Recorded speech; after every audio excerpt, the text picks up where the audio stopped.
రామాయ రామచంద్రాయ రామభద్రాయ వేదసే రఘునాథాయ నాథాయ సీతాయా పతయే నమః. దక్షిణే లక్ష్మణో యస్య వామే తు జనకాత్మజా పురతో మారుతిర్యస్య తం వందే రఘునందనం తం వందే రఘునందనం. ఓం రామచంద్ర పరబ్రహ్మణే నమః. స్మరవారం వారం కార్యక్రమంలో ప్రతి ఏకాదశి నాడు జరుపుకుంటున్నటువంటి నామరామాయణ సత్సంగానికి మీ అందరికీ స్వాగతం. మనం చూస్తున్నటువంటి 20వ నామం కృతవైవాహిక కౌతుక రామ. ఈ నామము వివాహ సంబంధమైన ఒక ఆస్కారాన్ని ఇస్తోంది కాబట్టి ఆ ఆస్కారాన్ని ఉపయోగించుకుని వివాహ సంస్కారము అని చెప్పబడే ఒక విశేషమైనటువంటి దార్శనిక దృష్టిని పరిచయం చేసుకుంటే బాగుంటుంది అని మనం అనుకున్నాం.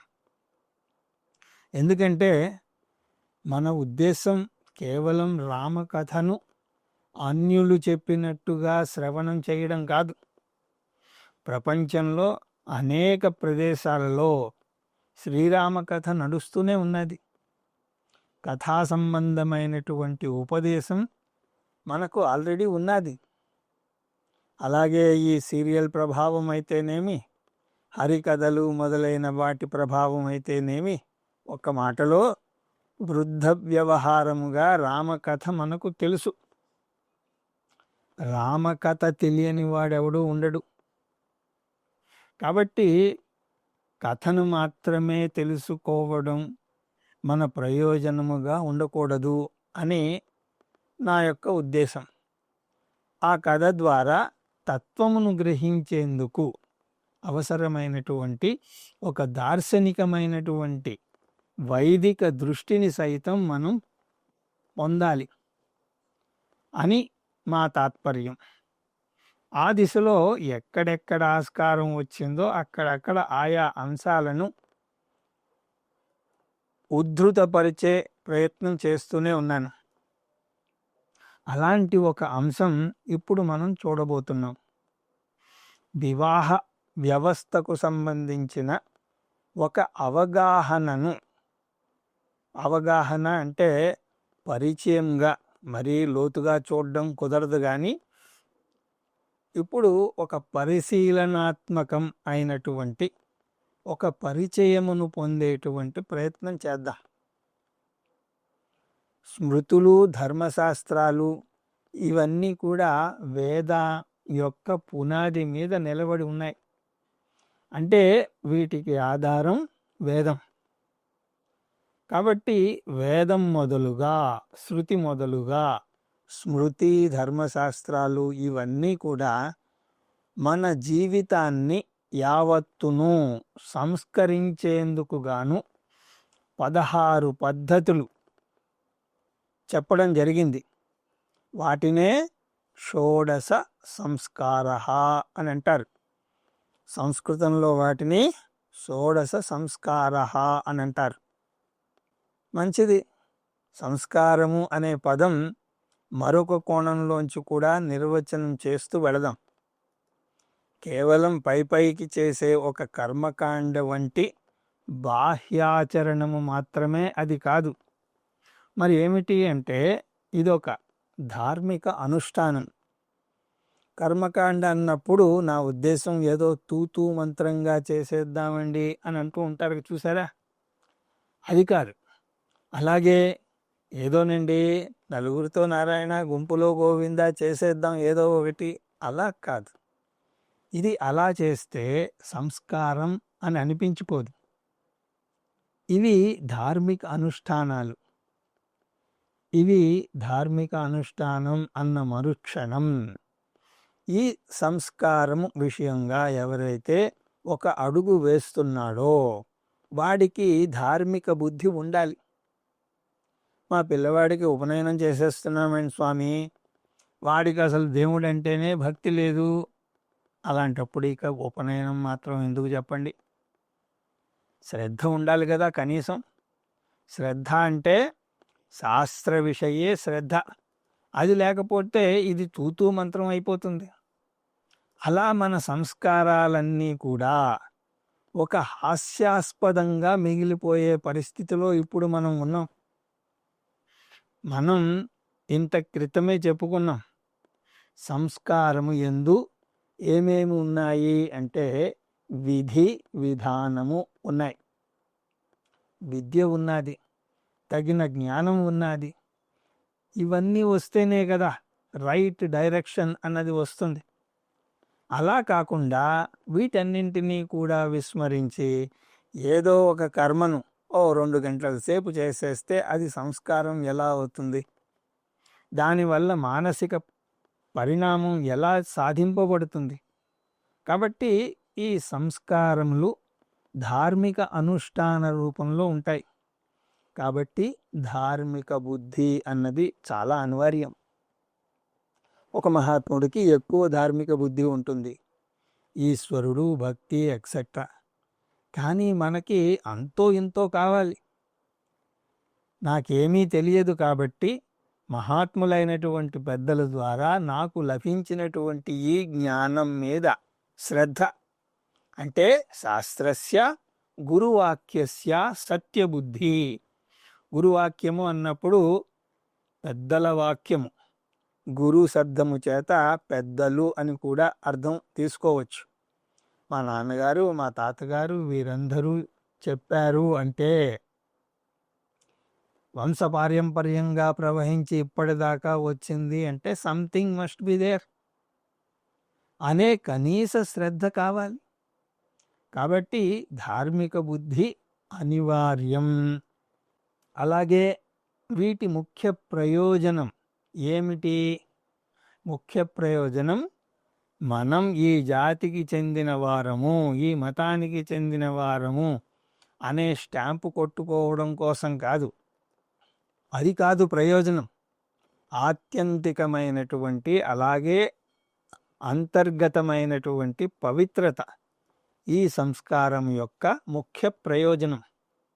అలా ఎవరైతే సంస్కారమును ఆశ్రయిస్తారో, సంస్కారమునకు పాత్రులవుతారో, అలాంటి వారి విషయంలో సంస్కారం ఏం చేస్తుంది అంటే, సంస్కారమునకు పూర్వం వాడు ఎలా ఉన్నాడు, సంస్కారం తర్వాత వాడు ఎలా ఉన్నాడు, మనం జాగ్రత్తగా చూస్తే ఆహా వాడి వ్యక్తిత్వం పూర్తిగా మారిపోయిందా అని అనిపిస్తుంది. విద్యా సముపార్జన పూర్వం వాడి వ్యక్తిత్వం ఇది, ప్రాకృత వ్యక్తిత్వం.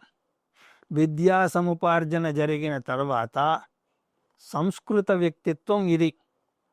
ఈ రెండు కేవలం స్థూలమైన స్థితిలోనే కాదు, అత్యంత సూక్ష్మమైన స్థితిలో కూడా జరుగుతాయి.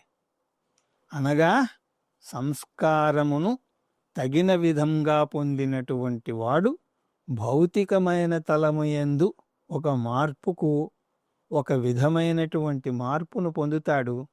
అలాగే అంతర్గతమైనటువంటి మానసిక మార్పును కూడా పొందుతాడు. మానసిక వ్యక్తిత్వం సైతం చాలా గొప్ప మార్పుతో ప్రకాశిస్తూ ఉంటుంది. అది సంస్కారం ద్వారా సంభవం అయ్యేటువంటి ఒక గొప్ప విషయం. ఆ బయట మార్పు వచ్చింది, లోన మార్పు వచ్చింది అంటే అర్థం ఏమిటి? ఆచార వ్యవహార సమన్వయానికి తగినటువంటి స్థితి ఏర్పడింది. బయట మార్పు వచ్చింది అంటే దేహములో మార్పు అని కాదు. బయట లోన మార్పు అన్నప్పుడు బయట పవిత్రత, లోపల పవిత్రత, బాహ్యాంతర శుచి అంటామే అది. ఇతరులతో మనం వ్యవహరించే పద్ధతి అది బయట.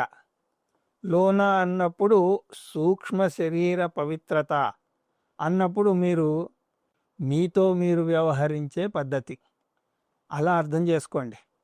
సంస్కారం మటుక్కే ఆ స్థితిని అనుగ్రహించగలుగుతుంది, ఆ సమన్వయాన్ని తీసుకొస్తుంది.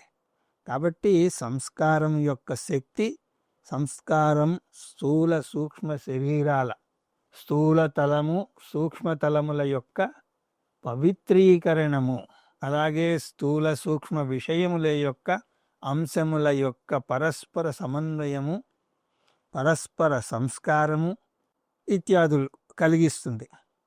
ఆ సమన్వయం కావాలి కదండి. నా స్థూల దేహము సూక్ష్మదేహమునకు సహకరిస్తూ ఉండాలి.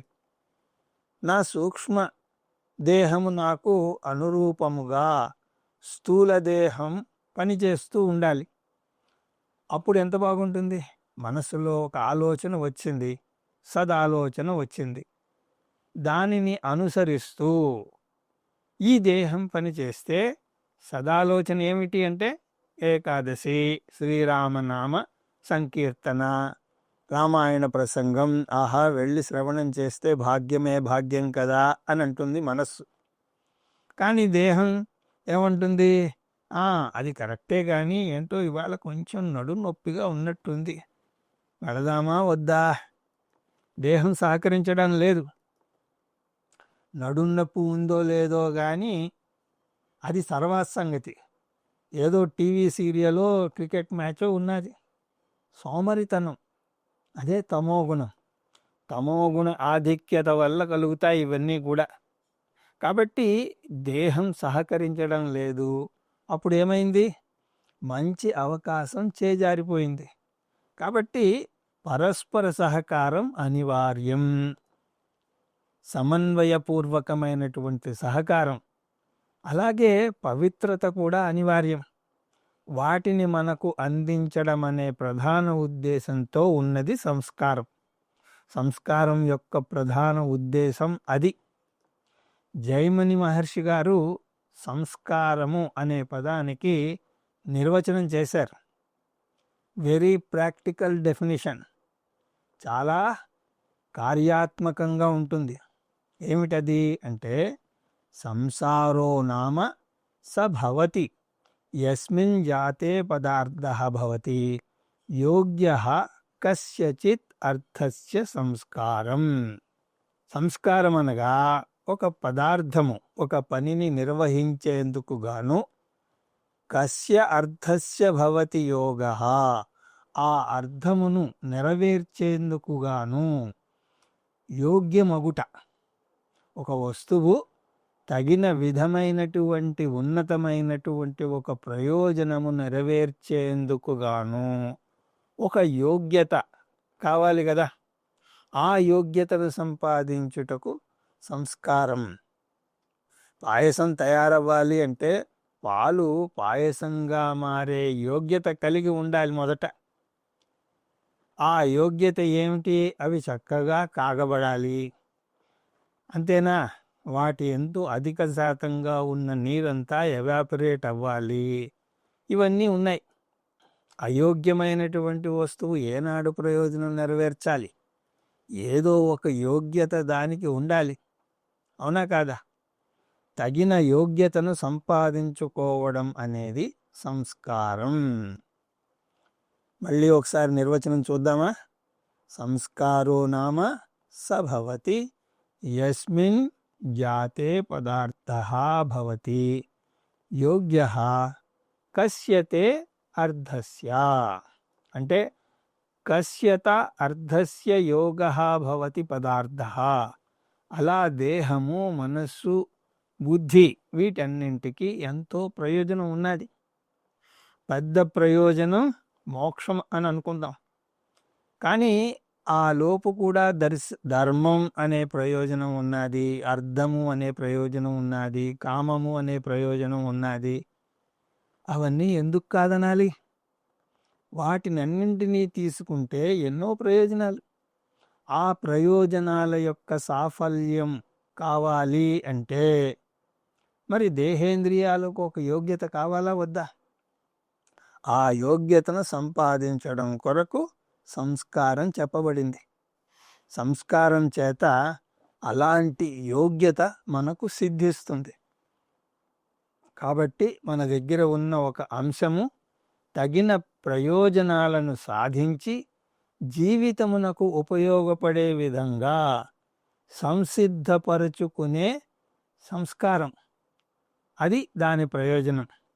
మిగతావి శతకోటి చెప్పినా కూడా సాధారణమైనటువంటి విషయం అవి అయి ఉండవచ్చు. కానీ దానిని తగిన విధంగా సంస్కరిస్తే, విధి విధానాల ద్వారా దాన్ని సంస్కరిస్తే అది ఎటువంటి యోగ్యతను పొందుతుంది అంటే అది వ్యక్తిగతముగాను సహకారి అవుతుంది, అలాగే సామాజిక పరమైనటువంటి సహకారాన్ని సైతం చేస్తుంది.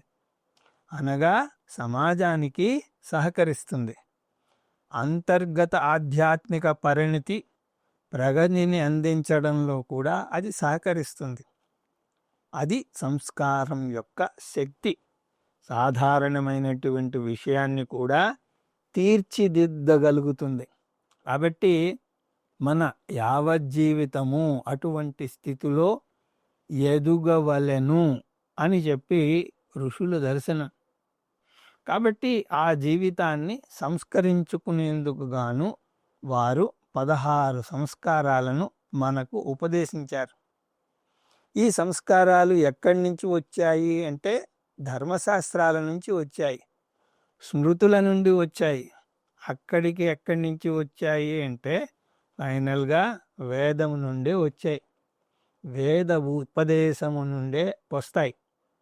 అలా ఋషుల యొక్క దర్శన అనురూపంగా 2 మాటలను మళ్ళీ ఒకసారి మనం స్మరించాలి అంటే సంస్కారములు బాహ్యకర్మలు కాదు, బాహ్యకర్మలు అనే రూపంలోనే ఉంటాయి. కానీ అంత మటుక్కే కాదు, అంతకంటే పెద్దవి. బాహ్యకర్మలు కాదు, భౌతిక మానసిక వ్యక్తిత్వమును పవిత్రపరిచే ధార్మిక ఆధ్యాత్మిక కర్మలు లేదా అవి పద్ధతులు. ఇవి పైకి బాహ్యకర్మగా కనిపించినా అంత మటుక్కే కాదు. మరి ఏమిటి అంటే ఇది ఒక ధార్మిక కర్మ, ఇది ఒక ఆధ్యాత్మ కర్మ. ఏం చేస్తుంది అంటే నా వ్యక్తిత్వాన్ని పవిత్రీకరిస్తుంది. అందుకై ఇవి చెప్పబడ్డాయి. అన్నట్టుగానే దాన్ని దర్శించాలి. అలా దర్శిస్తేనే సంస్కారము యథార్థముగా దర్శించినట్లు అవుతుంది. అప్పుడు కదా అది పనిచేస్తుంది. అలాంటి దర్శనం వినా ఏదో అండి పై పైకి ఏదో చేస్తున్నది అంటే అది ఏ పని చేయదు. పని చేయని పనిని మనం ఎక్కువగా చేస్తాం అనుకోండి, ఫలితం ఇవ్వని పనిని అధికముగా మనం చేస్తూ కూర్చుంటే చూసేవాళ్ళు ఏమంటారు, వీడికి పని పాటు లేదండి, ఇవన్నీ కూడా వ్యర్థం అని అంటారు. అని ఎవరో అనడం కాదు, మీ పిల్లలే అంటారు. బయట మతం వాడంటే బాగానే ఉంది, కానీ మీ పిల్లలే అంటారు. ఏమిటి దండగా, ఇదంతా చాదస్తం, ఊరికే పొద్దస్తమాను మీ గొడవ ఏమిటి అంటారు. ఎందుకంటే ఎప్పుడైతే భాష్యకర్మగా అది చూడబడిందో గొడవగానే ఉంటుంది. ప్రయోజనం శూన్యమైన కర్మ దాన్ని ఏమంటారండి? ప్రయోజన శూన్యమైన కర్మను ఎవడైనా ఏమంటాడు? ఏమిటి గొడవ అనే అంటాడు. కానీ ప్రయోజనం తెలిస్తే దాని గరిమను భావన చేస్తే అప్పుడు కదా దాన్ని ఆమోదించడం అనేది కుదురుతుంది.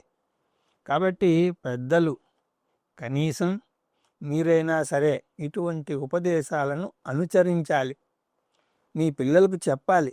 లేకపోతే ఇదంతా కూడా రాను రాను ఎంతగా డైల్యూట్ అవుతుంది అంటే ఫలానాది లేదా అంటే దీంతో కానిచ్చేవయ్యా అని అంటాం. సత్యనారాయణ వ్రతం అని చేస్తారు పాపం. ఆయన ఎక్కడి నుంచో వచ్చి కథ చెప్పుకుంటూ ఉంటాడు. వీళ్ళు కంగారు పెడతారు, ఇక చెప్పింది చాలండి 12 అవుతోంది. అలా అన్నప్పుడు ఇంకెందుకు చెప్పండి ఆ వ్రతం చేయడం? మిమ్మల్ని ఎవడు చేయమన్నాడు? లేదండి, ప్రతి కార్తీక మాసంలో మాకు ఇది సాంప్రదాయం. నీ మొహం సాంప్రదాయం ఇదా మీరు చేసే సాంప్రదాయం? ఈ సాంప్రదాయం వల్ల మీరు ఉద్ధరింపబడరు, మీ పిల్లలకు కూడా రాంగ్ మెసేజ్ వెళుతుంది. కర్మభారాన్ని పెంచుకుంటున్నారు మీరు. ఆ కర్మ మిమ్మల్ని ముంచే తీరుతుంది. కార్తీక మాసంలో అనువాంశికంగా మీకు ఇలాంటి పద్ధతి ఉన్నది అంటే దాన్ని మీరు ఎంత శ్రద్ధగా చేయాలంటే ఆ శ్రద్ధ 10 మందిని ప్రేరేపించాలి.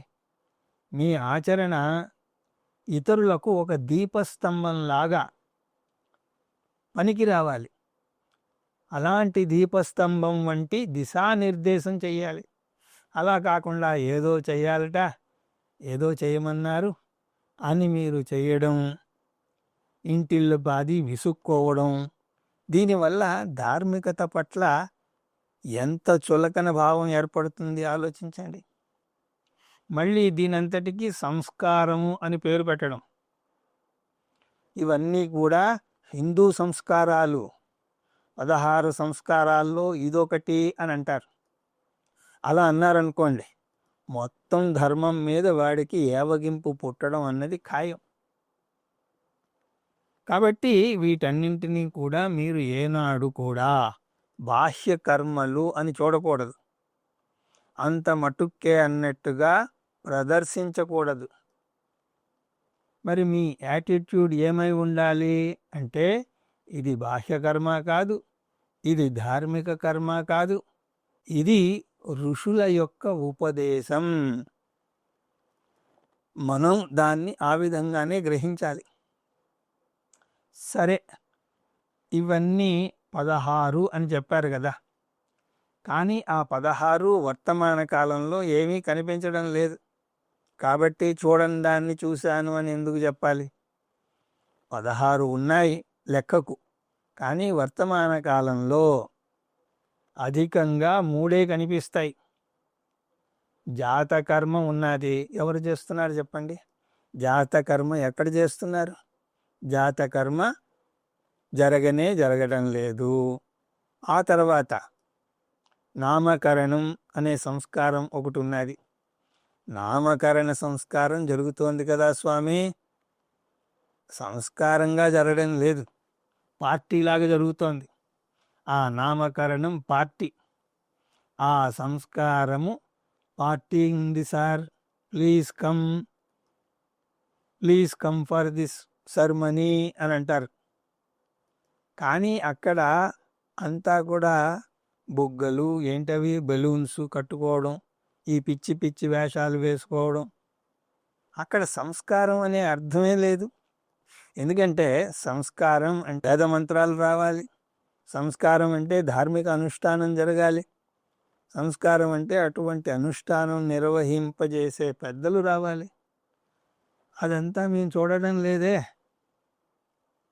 సో నేమింగ్ సెర్మనీ, ఆ సందర్భంగా వచ్చిన వాళ్ళందరికీ కూడా ఏం భోజనం పెట్టాలి, ఏం గిఫ్ట్లు ఇవ్వాలి, ఇది మాట్లాడుకోవడానికే సరిపోతుంది. ఆ సంస్కారంలో ఏం చెప్తారు? అక్కడ మంత్రాలు ఉంటాయి. ఒరే జీవుడా, నువ్వు వాస్తవానికి బ్రహ్మానివి అని చెప్తారు. కానీ ఇప్పుడు ఏదో ప్రారబ్ధ కర్మగా ప్రపంచానికి వచ్చావు, ఇక్కడ వచ్చి పడ్డావు. నీకు వ్యవహారం చేసేందుకు ఈ పేరు నీకు పెట్టబడుతోంది. నీకు పేరు లేదు, నీకు ఊరు లేదు. ఇలా చెప్పబడ్డ మంత్రాలు అక్కడ ఉంటాయి. కాబట్టి వ్యవహార యోగ్యత సిద్ధ్యర్థం ఈ ఫలానా పేరు నీకు పెడుతున్నాము. ఇంకా ఆ పేర్ల విషయంలో కూడా కొట్లాటలు. ఈవిడ ఒక పేరు అంటుంది, ఆయన ఒక పేరు అంటాడు, అత్తగారు ఒక పేరు, మామగారు ఒక పేరు, నాన్నగారు ఒక పేరు, మా అమ్మగారు ఒక పేరు, అన్ని పేర్లు కలిసి చాంతాడంత పేరు తయారవుతుంది. ఈ చాంతాడంత పేరు ఏమిటి చెప్పండి? పేరు పెట్టుకునే పద్ధతి, నామకరణం చేసేందుకు పద్ధతులు ఉన్నాయి.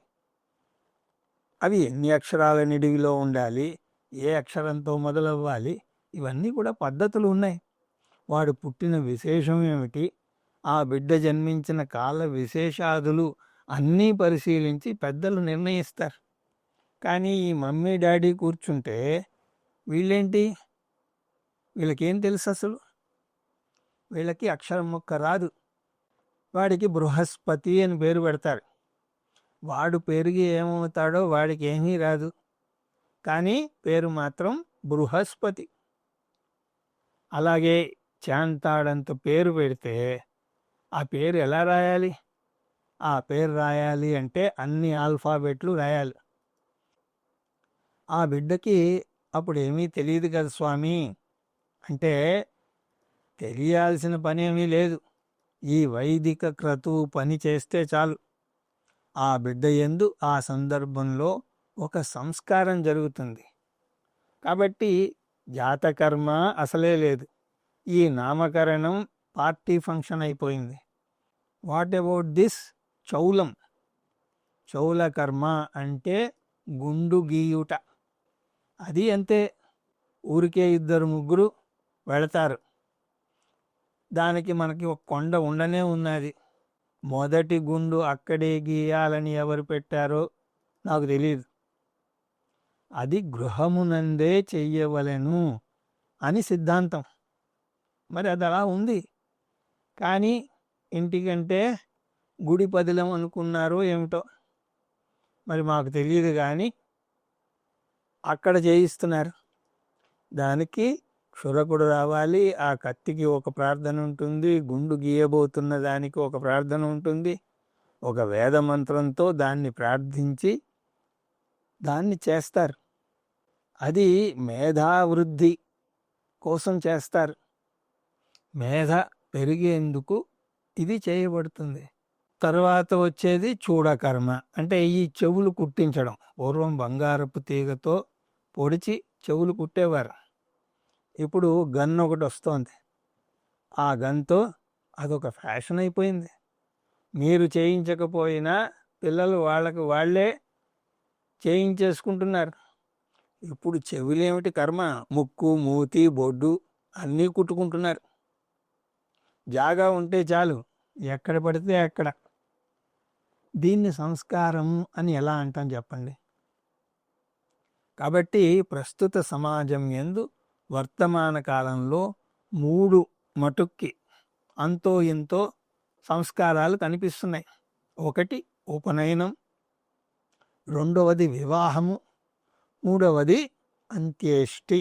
అంత్యేష్టి అంటే మరణించిన తర్వాత ఈ జీవుడు మరణించాడు, ఇక ఆ ఉత్తర క్రియాకలాపాలు. ఇవి సంస్కారంగా ప్రస్తుతం మన్నుతూ ఉన్నాయి. ఎంత మటుక్కు సంస్కారం అనబడే దాన్ని రిటైన్ చేసుకుంటున్నామో తెలియదు, కానీ అలాగని పూర్తిగా డిస్మిస్ చేయలేం కూడా. అంతో ఇంతో ఉంది వైదిక దర్శనం. శాస్త్రీయమైనటువంటి నిర్దేశం అంతో ఇంతో ఈ మూడింటిలోనూ ఇంకా కనిపిస్తోంది. ఆ పద్ధతి కొనసాగుతోంది. ఉపనయన విషయ సంస్కారంలో కూడా అనేక విచికిత్సలు ఉన్నాయి. ఆ విచికిత్సలన్నింటినీ కూడా ఇప్పుడు నేను తేలేను, వాటి గురించి ఇప్పుడు చర్చ చేయలేం. కానీ వర్తమాన యుగం యందు వర్తమాన కాలంలో త్రివర్ణములకు ఉపనయన సంస్కారము అని అంగీకరింపబడి నడుస్తోంది. బ్రాహ్మణ, క్షత్రియ, వైశ్యులకు ఉపనయన సంస్కారాలు ఉన్నాయన్నారు, అలా ఫాలో అవుతున్నారు. గర్భాష్టమములో బ్రాహ్మణులకు, అలాగే 11 సంవత్సరాల వరకు క్షత్రియుడికి ఉపనయనం చేసే అంగీకారం ఉన్నది. వైశ్యుడికి 16 సంవత్సరాల దాకా ఉన్నది. కానీ మీరు పెళ్ళికి ఒకరోజు ముందు చేస్తారు కాబట్టి అది ఎవరికి చెందుతుంది అన్నది మీ తర్కానికి, మీ విజ్ఞతకే వదిలేద్దాం. ఏమైనా సరే శాంక్షన్ ఉంటే చూసుకోండి, ప్రాయశ్చిత్తాలు ఏమైనా ఉంటే చేసుకోండి, మాకేం సంబంధం లేదు. ఇప్పుడు ఉపనయన సంస్కారం అంటే చాలామందికి తెలియదు కూడా. దాన్ని ఇంగ్లీష్లో థ్రెడ్ సెరమనీ అనేస్తున్నారు. థ్రెడ్ సెరమనీ ఏమిటి చెప్పండి? ఉపనయన సంస్కారము అని అనాలి. థ్రెడ్ సెరమనీ అని రాయకండి. మీరు అలా పిచ్చి పిచ్చి పదాలు రాస్తే ఆ గ్లోరీ అంతా పోతుంది, ఆ పేరు వెనుక ఉన్న అర్థం అంతా కూడా పోయింది. మీరు దయచేసి అలాంటి పదాలు పలకకూడదు. అలాంటివి మీ ఆహ్వాన పత్రికల యందు వాటిని రాయకండి. ఉపనయన సంస్కారము, వివాహ మహోత్సవము అలాగే రాయండి. ఎందుకంటే వివాహము అన్నప్పుడు వచ్చే భావన మ్యారేజ్ అని రాస్తే ఆ భావన రాదు. దానికి దీనికి చాలా తేడా ఉన్నది. ఉపనయన విషయానికి వస్తే ఆ సంస్కారం కొంతమందిలో ప్రచలితమై ఉన్నది, వాళ్ళు చేసుకుంటున్నారు. కానీ వివాహ సంస్కారం అందరికీ ఉన్నది. చాతుర్వర్ణ్య వ్యవస్థ యందు ఈ నలుగురికి చెప్పబడింది. అందరికీ ఆ యోగ్యత ఉన్నది.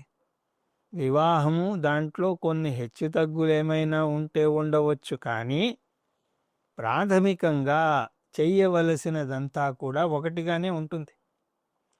ఇప్పటి వరకు వివాహ పూర్వం వరకు చెప్పబడినటువంటి సంస్కారాలన్నీ కూడా ఒకడు వ్యక్తిగతంగా ఎదుగుదలకు సరిపోతాయి. వివాహంతో వీడు మరొకరి జీవితంలోకి ప్రవేశిస్తాడు, మరొకరు వీడి జీవితంలోకి ప్రవేశిస్తారు. అంత క్రితం అంతా ఎలా ఉన్నది? మా అమ్మ నాన్న నేను. ఇప్పుడు అమ్మ నాన్న తమిళమ్మాయి, తమిళమ్మాయి కూడా వచ్చేసింది. అలా వివాహ సంస్కార విషయమునకు 16 సంస్కారాల్లో కూడా ఒక గొప్ప స్థితి ఉన్నది. వివాహము సంకల్పించిన మొదటి అడుగు నుంచి వివాహము సంపన్నమయ్యేంత వరకు ప్రతిదీ ఒక నిబద్ధతతో నడిచే విధానమై ఏర్పాటు భారతీయ సంస్కృతిలో ఉన్నది. ఇది ఒక డెసిషన్ లాగా, ఏదో అవసరమండి తప్పదు అన్నట్టుగానో, లేకపోతే ఈ అమ్మాయిని ఇంట్లోంచి బయటకు తరిమేస్తే బాగుంటుందనో, ఇది ఎంతైనా ఆడపిల్లే కదండి, ఈడపిల్ల కాదు కదా అని తల్లిదండ్రులు నీచముగా అనుకునే భావం అలా కాదు. వేదశాస్త్రానుకూలముగా చూస్తే ఆ దర్శనం అంతా కూడా చాలా బాగుంటుంది. ఆ దర్శనం చాలా లోతైనది కూడా. ఏమిటా దర్శనం అంటే ఆ దాన్ని వచ్చే ఏకాదశి నాడు దర్శించే ప్రయత్నం చేద్దాం. మంగళం కౌసలేంద్రాయ మహనీయ గుణాత్మనే చక్రవర్తి తనూజాయ సార్వభౌమాయ మంగళం. వేద వేదాంత విద్యాయ మేఘశ్యామలమూర్తయే పుంసాం మోహనరూపాయ పుణ్యశ్లోకాయ మంగళం. హరి ఓం తత్సత్.